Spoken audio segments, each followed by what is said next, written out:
Madam President. Mr. Republican Leader. Once again, communities across my home state of Kentucky are enduring the aftermath of very severe weather. From east to west, heavy rains have drenched the Commonwealth. Sadly, some of the hardest hit areas were still in the midst of trying to recover from last month's dangerous ice and snow. Emergency crews, first responders, and now the Kentucky National Guard are continuing to work around the clock to prevent this bad situation from becoming entirely tragic. An entire nursing home in McGoffin County was evacuated as a safety precaution. A feet of water submerged vehicles and caused power outages in Callaway County.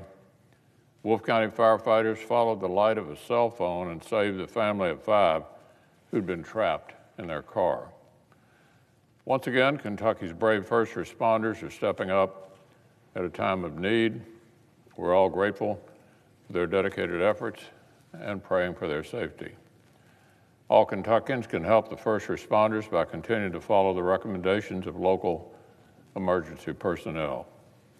So my team and I are closely monitoring the situation and we'll be ready to assist however we can. Now, another matter, at about 2 o'clock on Saturday morning, House Democrats rammed through the bonanza of partisan spending they're calling a pandemic rescue package. Only Democrats voted for it. Both Republicans and Democrats voted against it. Last year, under a Republican Senate and a Republican administration, Congress passed 5 historic coronavirus relief bills, 5 of them. Not one of the 5 bills got fewer than 90 votes in the Senate or less than about 80% over in the House. But alas, this time, Democrats have chosen to go a completely partisan route. Even famous liberal economists and liberal editorial boards are saying their half-baked plan is poorly targeted to what families need. So we've gone from passing COVID relief with 80% and 90% bipartisan supermajorities last year to the Speaker of the House ramming this through with just 50.7% of the House on Friday night. The bill contains all kinds of liberal spending on pet projects with no relationship whatsoever to pandemic relief. Now remember, we're almost to the 1-year anniversary of a leading House Democrat admitting they see this whole crisis as, quote, a tremendous opportunity to restructure things to fit our vision, end quote. So, sorry to all the American families who've just been hoping to get their jobs back, their schools back, and their lives back. Democrats are more interested in some restructuring. That's why only 1%, Madam President, 1% of this huge package goes directly to vaccinations. 1% for vaccinations. That's why it proposes another 12-digit sum of federal funding for K through 12 schools, even though science tells us schools can be made safe right now. About 95% of that funding won't even go out this fiscal year. 95% of the school funding in this bill won't go out this year. And this is an emergency package. That's why they're pushing economic policies that would drag down our recovery. Like the House votes for a one-size-fits-all minimum wage policy that would kill 1.4 million jobs, or continuing to pay laid-off workers a premium to stay home that would extend well into a recovery where job growth and rehiring will be pivotal. Whenever their long-term liberal dreams come into conflict with what Americans actually need right now, Democrats decided their ideology should win out. Well, Madam President, it didn't have to be this way. We could have built more practical policies to help the American people move forward. Some Senate Republicans literally went down to the White House to propose that both sides work together like we did 5 times last year. The administration declined. So this is where we are, a bad process, a bad bill, and a missed opportunity to do right by working families. Now, one final matter. Last weekend brought disconcerting headlines for the supporters of freedom and democracy in Asia. In Burma, the military junta's month-long coup turned bloody. 18 protesters have been murdered, and at least 1,000 civilian officials have been imprisoned on farcical grounds.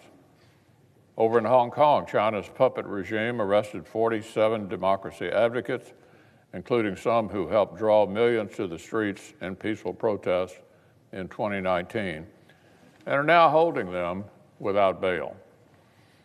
Unfortunately, in both places, this sort of repression has become a familiar part of life, and it could be a dark review of developments elsewhere if the free world does not act. Even as Burma's civilian government made history in 2015, the military made clear it would keep using cronyism and constitutional manipulation to obstruct real popular control. In last year's election, the people overwhelmingly demanded true democracy and economic transparency. But that also raised the risk for those working publicly to make permanent reforms. The military's detention spree has hit Burma's civilian leaders, including people like Mia Ai, a longtime Muslim pro-democracy leader. It's also swept up some of the brightest economic reformers working to fight corruption and grow prosperity. Brave men like Bobo Nye, who spent years locked away in Burma's insane prison in the 1980s and 90s, built a successful life abroad and returned to help the civilian government craft economic reforms. Madam President, I ask unanimous consent that this Washington Post article detailing his story be included at this point in the record. Without objection. Even foreign nationals have been subjected to unjustified detention. The world is closely watching the case of Sean Turnell, an Australian scholar who spent years helping Burma's civilian leaders unlock its economic potential. The administration has been right to confirm the junta and to condemn the junta and to consult with Congress on an appropriate response. But as Burma's protesters begin to pay the ultimate price for speaking out, the United States must make it clear that military and police officials will face crippling costs of their own. This should include the military-owned holding companies, which have deep roots in Burma's economy. It's time to lead an international effort to support the people of Burma. It's also time to strengthen our calls for an international response to China's shameless human rights abuses, beginning with Hong Kong. Another round of arrests in the last several days has sent a new wave of student activists to prison with no due process. They join veteran pro-democracy reformers like my friends Martin Lee and Jimmy Lai, who were already rounded up. The United States cannot outsource our moral authority in championing democracy around the world. When we stay silent, the voice of the international community is channeled through forums where the most notorious human rights abusers preside over their own trials. The ironically named UN Human Rights Council boasts a membership including such paragons of virtue as the Russian Federation, which has begun sentencing citizens to prison for non-state-sanctioned religious beliefs. Oh, and Venezuela, whose rap sheet the State Department spells out as arbitrary detention, forced disappearances, and extrajudicial killings. And Cuba, whose government exports repressive tools to countries like Venezuela. And of course, the People's Republic of China itself, where the hypocrisy stretches from repression in Hong Kong to internment and torture of the Uyghur people in Xinjiang. The Biden administration has advertised a foreign policy focused on human rights and democracy, and quite publicly announced its intention to rejoin the UN Human Rights Council. Well, fine, let Burma and Hong Kong and Xinjiang and Belarus be tests of this administration's approach to the Council. But the White House must not put much trust in this corrupted institution. We should be uniting like-minded democracies around actions that the United Nations panels are either unwilling or unable to take. With respect to Hong Kong, the prior administration took several concrete steps, from closing PRC investment loopholes in Hong Kong to imposing targeted sanctions. Now is the time for the Biden administration to show its resolve as it confronts serious tests of its own.